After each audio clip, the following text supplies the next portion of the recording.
बंद याला संपल्यानंतर हिंसेचं वळण येते अशी असणारी परिस्थिती आहे. जे काही माहिती तिकडे बसून मी असणारा गोळा केलेली आहे त्याच्यावरनं असं दिसतंय की काही वर्षापूर्वी 2004 याला आपण असणारा गोधरा घटना आपल्या सगळ्यांना माहीत असेल. मला आता एकंदरीत असं दिसतंय की जे काही पेरण्यात आलेलं आहे, धर्म आणि द्वेष या ज्या दोन गोष्टी पेरण्यात आलेल्या आहेत, त्यामुळे काहीही होऊ शकतं अशी असणारी परिस्थिती आहे. ज्याला नियंत्रणाखाली आपण म्हणतो ते नियंत्रणाखाली नाहीत. एसपीला आणि आयजीना आम्ही ज्यावेळेस विचारलं की तुम्ही कोमिंग ऑपरेशनचे ऑर्डर्स दिलेत का, तर दोघांनीही मौन पाळलं, उत्तर दिलं नाही अशी असणारी परिस्थिती आहे. याचाच अर्थ आम्ही असारा काढतोय की कोमिंग ऑपरेशन या दोघांना सोडून तिसरीकडून आलेत का. ज्या पद्धतीने असणारा लाठीचार्ज करण्यात आलेला आहे, रस्त्यावरचा लाठीचार्ज आपण असताना समजू शकतो, पण वस्त्यांमध्ये समोर मेन रोडला किंवा रस्त्यावरती असणाऱ्या घरांच्या समोर असणारा लाठीचार्ज करणं हा आपण समजू शकतो, परंतु हा लाठीचार्ज पूर्णपणे वस्तीच्या आतमध्ये जाऊन त्या ठिकाणी असणारा केलेला आहे. आणि एक लाठीचार्ज असं त्या ठिकाणी आहे की 1.25 महिन्याचा असणारा मूल आहे आणि त्या 1.25 महिन्याच्या असणाऱ्या बाईला असणारा लाठ्याने मारलेले अशी असणारी परिस्थिती आहे आणि तिला ते घरात मारलेले अशी असणारी परिस्थिती आहे. त्याच्यामुळे हा जो सगळा उद्रेक मला असणारा दिसतोय, या उद्रेकाचा असणारा कुठेतरी नवीन गोधरा घडवण्याचं कोणाचं तरी षडयंत्र आहे का, हा त्याच्यातला असणारा सगळ्यात महत्वाचा भाग आहे. आणि लोकांनी, मी असं म्हणेन की आता असणारा सावध राहिलं पाहिजे. भडकावणारे अनेक जण येतील, पण कुठल्या घटनेमध्ये गोधरा घडेल, मग ते कोणाच्या विरोधात घडेल, ते बौद्धांच्या विरोधात घडेल, ते लिंगायतांच्या विरोधात घडेल, ते ओबीसींच्या विरोधात घडेल की मुसलमानांच्या विरोधात घडेल, हे आज काय आपल्याला त्या ठिकाणी सांगता येत नाही. परंतु त्यांच्या पूर्णपणे ज्याला सिग्नल्स आपण म्हणतो, हे सिग्नल्स परभणीच्या दंगलीमध्ये आम्हाला त्या ठिकाणी असताना दिसलेले आहेत. तेव्हा ह्या शासनाचा आम्ही असताना निषेध करतो आणि त्याच्याच बरोबर सोमनाथ सूर्यवंशी जे असणारं मृत्यू पडलेले आहेत त्यांच्या कुटुंबाला, म्हणजे पोलिसांनी मारलेला आहे त्याला, म्हणून शासनाने त्याच्या कुटुंबाला 1 कोटीचा असणारा कॉम्पेन्सेशन देण्यात यावं आणि त्यांच्या एका घरातल्या माणसाला शासकीय नोकरी त्या ठिकाणी देण्यात यावी अशी परिस्थिती आहे. ज्यांना लाठीचार्ज मध्ये मारलेले आणि घरामध्ये लाठीचार्ज करण्यात आलेला आहे, अनेक जणांचे पाय तुटलेत, हात तुटलेत, हॉस्पिटलायझेशन झालेलं आहे. अशा सगळ्यांना शासनाने 25 लाखाचा असणारा कॉम्पेन्सेशन त्या ठिकाणी दिलं पाहिजे. हे कॉम्पेन्सेशन दिलेलं जे आहे ते पोलिसांकडून वसूल केलं पाहिजे, तरच हा जो अनकंट्रोलेबल एलिमेंट ऍडमिनिस्ट्रेशन मध्ये घुसलेला आहे त्याच्यावरती त्या ठिकाणी नियंत्रण करता येईल अशी परिस्थिती आहे. दुसरं सगळ्यात महत्वाचं की जसं बीजेपीच्या सरकारने कुठल्याही पद्धतीने असणारं ही दंगल किंवा असणारा त्या ठिकाणी कंट्रोल करण्याचं किंवा नियंत्रण करण्याचा असणारा प्रयत्न केला नाही, दिशा दिली नाही, काहीच दिली नाही. तशा रीतीने विधानसभेमध्ये आणि लोकसभेमध्ये काँग्रेस असेल, राष्ट्रवादी असेल, उद्धव ठाकरे असतील, या सगळ्यांनी फुले शाहू आंबेडकर समूहांची असणारी मतं बीजेपीला हरवण्यासाठी घेतली. त्यांच्यापैकी एकानेही व्हिजिट केली नाही अशी असणारी परिस्थिती आहे. यातून बऱ्याच गोष्टी स्पष्ट होतात आहेत असं मी त्या ठिकाणी मानतोय. काही जणांना फक्त हा मास मतदानासाठी पाहिजे, पण त्याच्या दुःखासुखामध्ये उभा राहायला तयार नाही अशी असणारी परिस्थिती आहे. एकच या ठिकाणी मी सांगू शकतो की परिस्थिती जी आहे ती चिघळत चाललेली आहे असा भाग त्याच्यामध्ये आपल्याला असताना दिसतोय. आणि शासनाने लवकरात लवकर जागं व्हावं, म्हणजे केंद्रातलं आणि राज्यातलं यांनी लवकरात लवकर जागं व्हावं आणि हा जो पुन्हा गोधरा घडवण्याचा असणारा एलिमेंट आपल्याला असणारा दिसतंय त्याला नियंत्रणाखाली आणावं असं आवाहन आम्ही असणारं या ठिकाणी करतो. आपण आता विचारा. तुम्ही आरोप केला होता की 2 मराठ्यांच्या भांडणामध्ये हे सगळं परभणीचं प्रकरण घडलेलं आहे, त्यावरती काय तुम्ही? मी त्याच्यामध्ये असणारं जे आहे हे परिस्थिती जी आहे ती परिस्थितीच्या अनुसाराने तिथे बोललो. आजही त्याच्यावरती मी ठाम आहे की 2 मराठा नेते यांच्यामधलं असणारं हे भांडण आहे अशी असणारी परिस्थिती आहे. म्हणजे चिघळवण्याच्या ह्याच्यामधला असणारा जो भाग आहे अशी असणारी परिस्थिती आहे. आणि या संदर्भातलं आम्ही असणारं एक फॅक्ट फाइंडिंग कमिटी त्या ठिकाणी नेमणारा असणारा जो भाग आहे अशी असणारी परिस्थिती आहे. आणि या संदर्भातलं आम्ही असणारं एक फॅक्ट फाइंडिंग कमिटी त्या ठिकाणी नेमणार आहोत. आणि त्या फॅक्ट फाइंडिंग कमिटीमध्ये हा जो मुद्दा मी मांडलेला आहे तो अजून अधोरेखित करत कोण कोण त्याच्यामध्ये आणि किती इन्व्हॉल्वमेंट आहे त्याचं त्या फॅक्ट फाइंडिंग रिपोर्टमध्ये आम्ही नमूद करणार आहोत. तिथल्या पीआय वरती खूप आरोप होत आहेत सातत्याने. पुणे शाखेचे जे पोलीस निरीक्षक आहेत, गोरबड का काहीतरी नाव आहे गोरबड नाव आहे. गोरबट नावाचे असणारे जे व्यक्ती आहेत त्यांचा इतिहास असा आहे की याच्या अगोदर त्यांनी 2 जणांना सरळ सरळ इन्काउंटर केलेला आहे. समोरासमोर बसून त्यांनी असणाऱ्या गोळ्या झाडलेल्या आहेत. त्याचा अगोदरचा इतिहास हा अत्यंत क्रिमिनल आहे अशी असणारी परिस्थिती आहे. आणि इथे सुद्धा जे काही अनकंट्रोलेबल एलिमेंट आहे त्या अनकंट्रोलेबल एलिमेंटचा हे भाग आहेत की नाहीत मला सांगता येत नाही, परंतु लाठीचार्ज आणि मार हा या व्यक्तीने दिलेला आहे असं मला त्या ठिकाणी सांगण्यात आलेलं आहे. खासदार व्यापाऱ्यांना म्हणतात की दुकानं चालू ठेवा, मी इथेच आहे, असं पण व्हायरल झालं. ते म्हणून मी म्हणालो ना की 2 मराठ्यांच्या भांडणामध्ये लोकांचा, सामान्य लोकांचा बळी गेला अशी परिस्थिती आहे. साहेब, तुम्ही म्हटलं गोधरा घडवण्याचा हा प्रयत्न दिसतोय.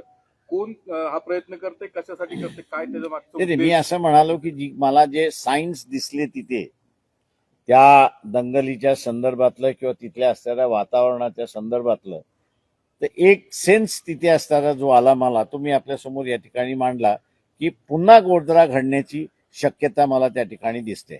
उद्देश काय- शासन करतंय उद्देश की काय दुसरं कोणी काही एलिमेंट आहे? हे गोधरा घडवण्याचं षडयंत्र शासन करते की दुसरं काही एलिमेंट आहेत अँटी सोशल? ते माझ्या अंदाज सरकारने शोधावं.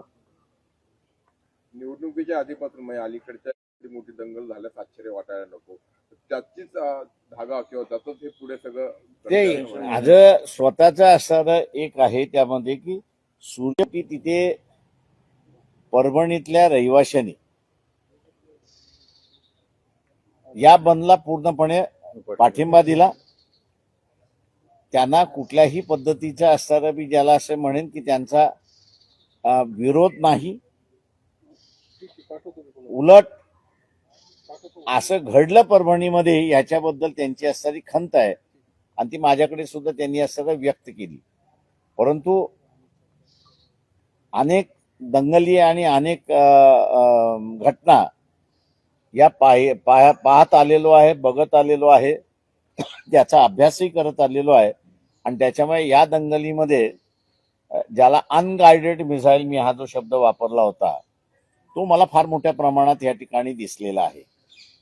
आणि म्हणून हा जो अनगायडेड मिसाईल जे आहेत त्यांचं म्होरक्या कोण आहे हे शासनच शोधू शकतं आणि तेच त्याला असणारं नियंत्रण करू शकतं, अशी परिस्थिती आहे. तर या ज्या दंगली होत आहेत या सरकार पुरस्कृत आहेत असं तुम्हाला हे सूचित करायचं मी असं एवढंच म्हणणार आहे त्याच्यामध्ये की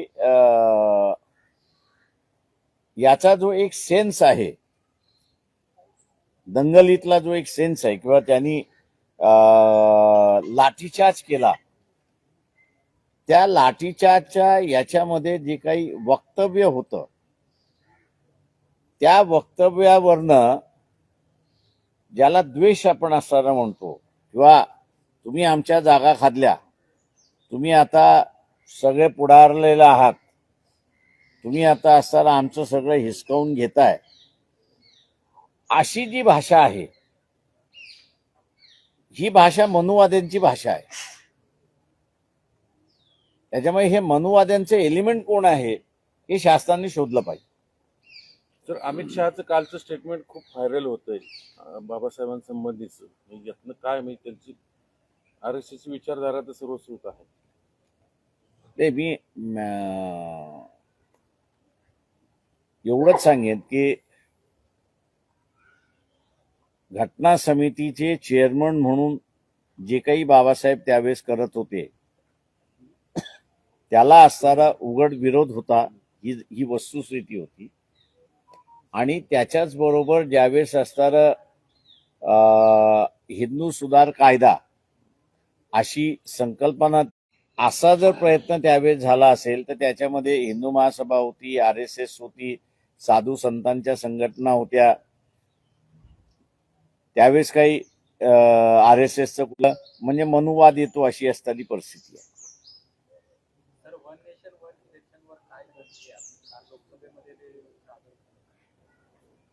त्यांचेच काहीतरी 20 खासदार का काहीतरी गैरहजर राहिले यामध्ये म्हणजे. 20 खासदार याच्यावरती आधी त्याच्यावरती होते. पहिले एक विषय होता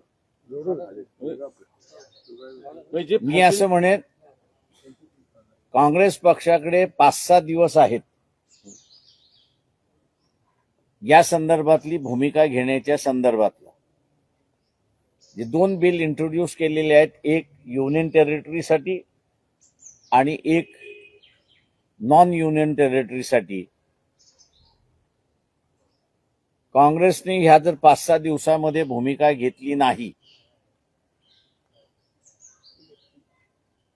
तर हे बिल मंजूर होऊन जाईल असं मी त्या ठिकाणी मानतोय. आणि हे बिल ह्याच्यातलं मंजूर झालं, राष्ट्रवादी काँग्रेस जी आहे यांची भूमिका मीन राहणार असं मी त्या ठिकाणी मानतो. हे जसं बिल आहे तसं दुसरं एक बिल आहे त्याच्यामध्ये, ते म्हणजे वक्फ बोर्डाचं असणारं बिल असं मी त्या ठिकाणी मानतोय.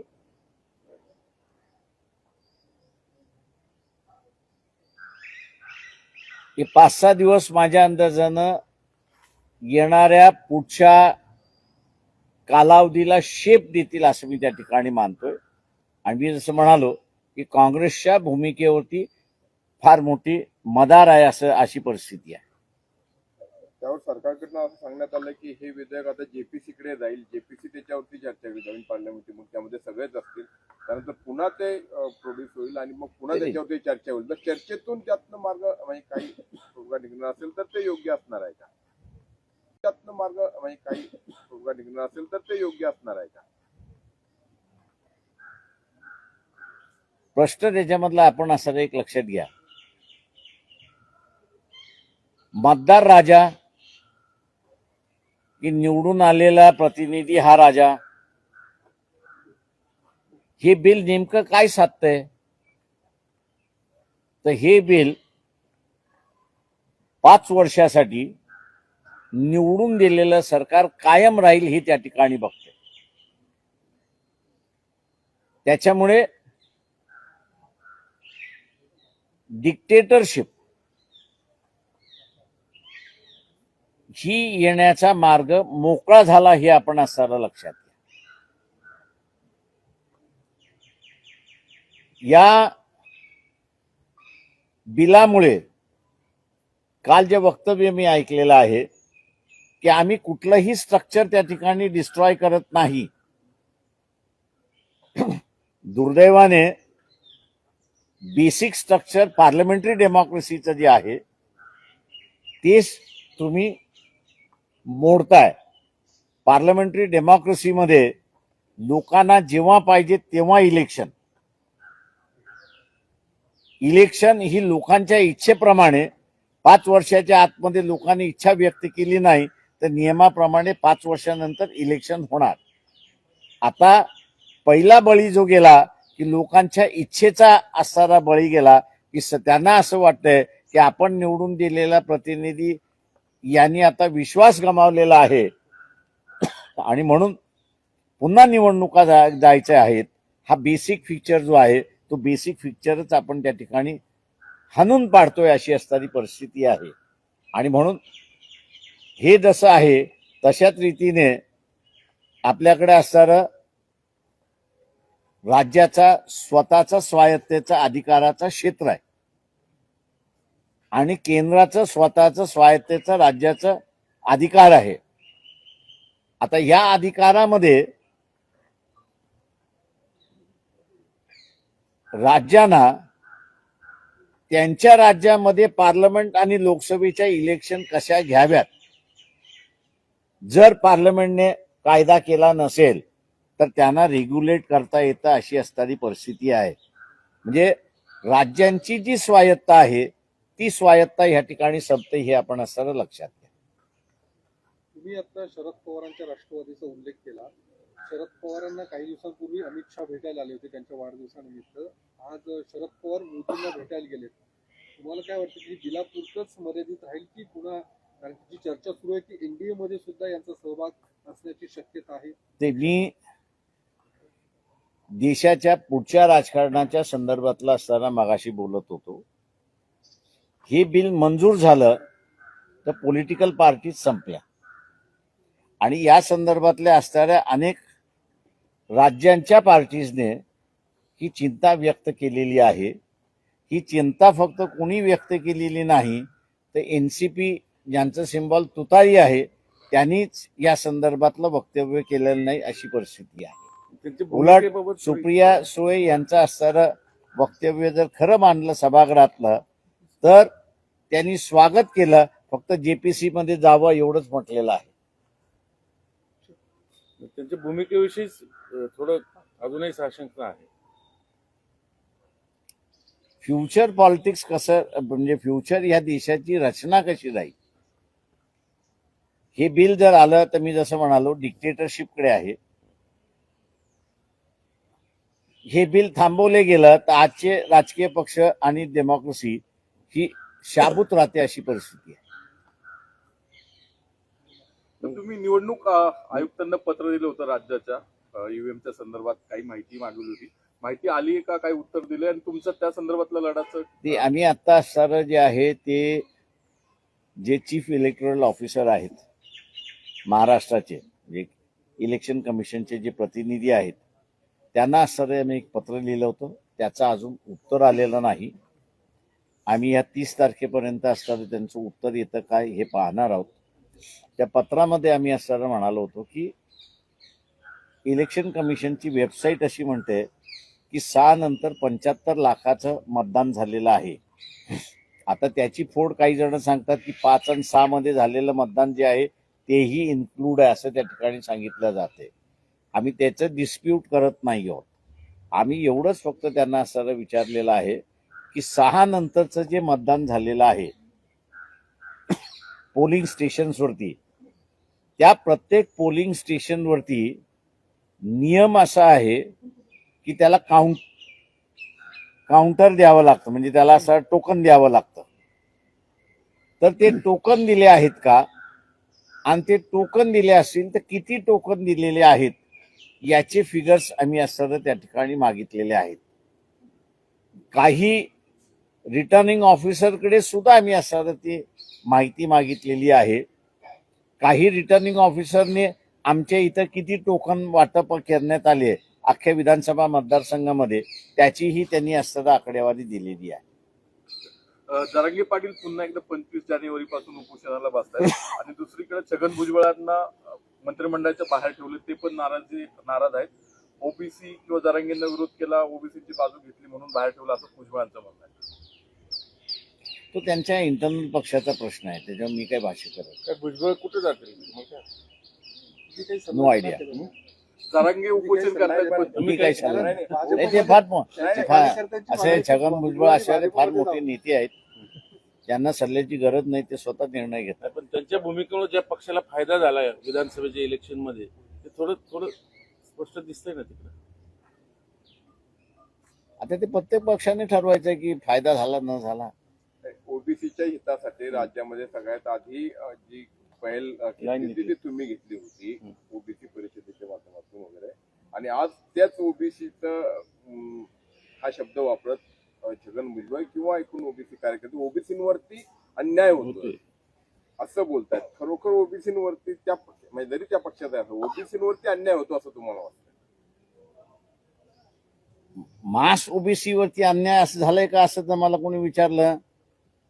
अगर आप ये वीडियो YouTube पर देख रहे हैं तो हमारे चैनल को सब्सक्राइब कर बेल आइकन दबाएं और Facebook पर देख रहे हैं तो हमारे पेज को लाइक करें।